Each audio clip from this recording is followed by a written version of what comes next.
లహరి ఛానల్లో పెడుతున్నాను శ్లోకాలు. లేట్ అయిపోయినందువల్ల ఇంకా గబగబా పెట్టేస్తాను. చూసి అందరూ నేర్చుకోండి. ఇది 34 అనమాట.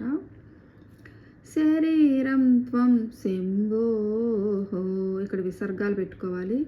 శరీరం త్వం శంభోః శశిమిహిరవక్షో రుహయుగం, శశిమిహిరవక్షో రుహయుగం తవాత్మానం మన్యే, తవాత్మానం మన్యే భగవతి నవాత్మానమనఘం, భగవతి నవాత్మానమనఘం.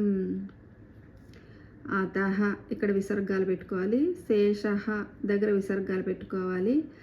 అతః శేషః, అతః శేషః శేషీత్వయం, ఇక్కడ సున్నా పెట్టుకోవాలి త్వయం దగ్గర.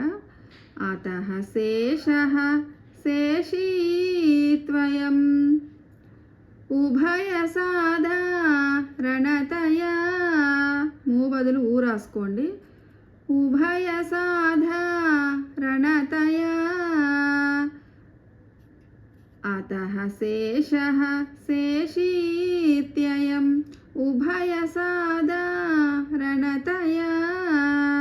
స్థితః, ఇక్కడ కూడా విసర్గాలు పెట్టుకోండి. స్థితః సంబంధో వాం, స్థితః సంబంధో వాం సమరస పరానంద పరయోః, సమరస పరానంద పరయోః. శరీరం త్వం శంభోః శశిమిహిరవక్షో రుహయుగం తవాత్మానం మన్యే భగవతి నవాత్మానమనఘం, తవాత్మానం మన్యే భగవతి నవాత్మానమనఘం. అతః శేషః శేషీత్యయం ఉభయ సాధారణతయా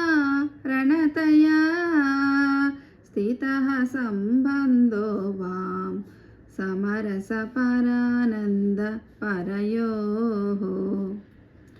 శరీరం త్వం శంభోః శశిమిహిరవక్షో రుహయుగం తవాత్మానం మన్యే భగవతి నవాత్మానమనఘం.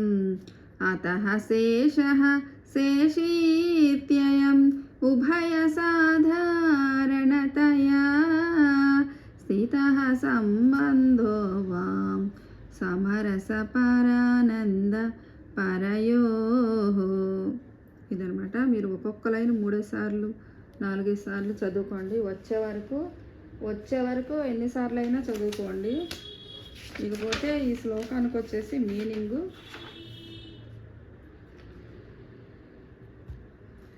ఈ శ్లోకం చూస్తే భగము అంటారనమాట. భగవతి అంటారు, భగవతి అంటారు. అవి ఏంటి అంటే శాస్త్రపరంగా చూస్తే భగము అంటారనమాట. 6 లక్షణాలు ఉంటాయి. వాటి పేర్లు ఏంటంటే ఐశ్వర్యం, భగవంతుని దగ్గర కొరత లేదు. జ్ఞానం, అన్నీ చేయగలిగేవి. యశస్సు, శ్రియ అంటే సంపద. శ్రియ, యశస్సు, జ్ఞానం అన్నీ ఈ శ్లోకంలోని పదాలే. వైరాగ్యం, వీర్యం, సమగ్రం, ఇవి తెలిసినవై భగవతి అంటారు. నీవు పరమశివుల్లో సగభాగం సూర్యచంద్రులు అమ్మవారిలో ఉన్నాయి. పుష్పాలు సూర్యుని వైపు తిరుగుతూ ఉంటాయన్నమాట. పుష్పాలు రాత్రి వికసించి సువాసనలు ఇస్తాయి.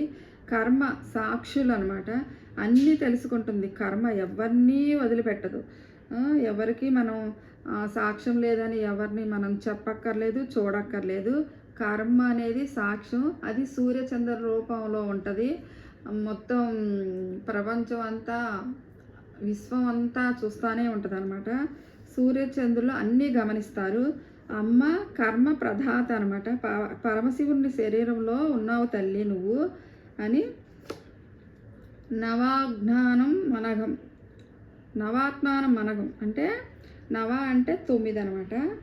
9 అనగం, 1 నవాత్మానం అనగం, 2 అనగం. 9 అంటే ఏంటంటే వ్యూహాలు, కాలవ్యూహం, నామవ్యూహం, చిత్తవ్యూహం, నాదవ్యూహం, బిందువ్యూహం, కలవ్యూహం, జీవవ్యూహం, కులవ్యూహం, ఇలా వ్యూహాలు ఉంటాయి అన్నమాట. 9 వ్యూహాలు. అనగం అంటే అవ్యక్తం, మహత్తు, మనస్సు, బుద్ధి, పంచభూతాలు, పంచప్రాణాలు, పంచకర్మలు, విసర్జనేద్రం, పంచమహాభూతాలు అన్నమాట. పంచమహాభూతాలు అంటే ఏంటంటే ఆకాశం, వాయు, అగ్ని, జలం, పృథ్వీ, భూమి, ఇవన్నీ తెలిసినయే. పంచ జ్ఞానేంద్రాలంటే కన్ను, ముక్కు, చెవి, నీరు, నాలుక. పంచ కర్మేంద్రాలంటే చేతులు, కాళ్ళు, వాక్కు, విసర్జేంద్రియం, జననేంద్రియం, ఇవన్నమాట. పంచ తన్మాత్రాలంటే పంచభూత మూల యొక్క సూక్ష్మ శక్తులు. శబ్ద గుణకం, ఆకాశంలో చప్పట్లు కొడితే శబ్దం వస్తుంది. వాయువు స్పర్శ, అగ్ని రూపం, నాలుకకు రుచి, జలుబు జ్వరం వస్తే మనకు రుచి తెలియదు. హృదయంలో రసం ఉండాలి, అప్పుడే ఆనందంగా ఉండగలుగుతారన్నమాట. పృథ్వీకి అంటే భూమి సూక్ష్మ శక్తి అంటే గంధం కనిపిస్తుంది. వ్యక్తం, అవ్యక్తం, అనగాడు. అనగాడు అంటే దోష రధికుడు శివుడు. రెండో విశేషం పాపరహితుడు, నిర్మల స్వరూపుడు. ఇలా అర్థాలన్నీ వస్తాయి అన్నమాట. అంటే ఇంత అర్థంతో సరిపోద్దా అనుకోకండి. ఎవరికి ఎంత అర్థాలు, ఎవరి కాళ్ళకి అర్థాలు ఉంటాయి. ఒక్క శ్లోకం నుంచే ఎన్నెన్నో పేజీలు అర్థాలు వస్తాయి అన్నమాట. అదంతా తెలుసుకుంటూ అది యోగుల వల్ల, జ్ఞానుల వల్ల అవుతుంది. నాకు తెలుసుకున్నది నేను యూట్యూబ్లో చూసుకున్నాయే చదువుకుని చెప్తున్నాను మీకు. నాకు సొంతంగా నేనేం చెప్పట్లేదు అనమాట. ఇదనమాట 34 శ్లోకం.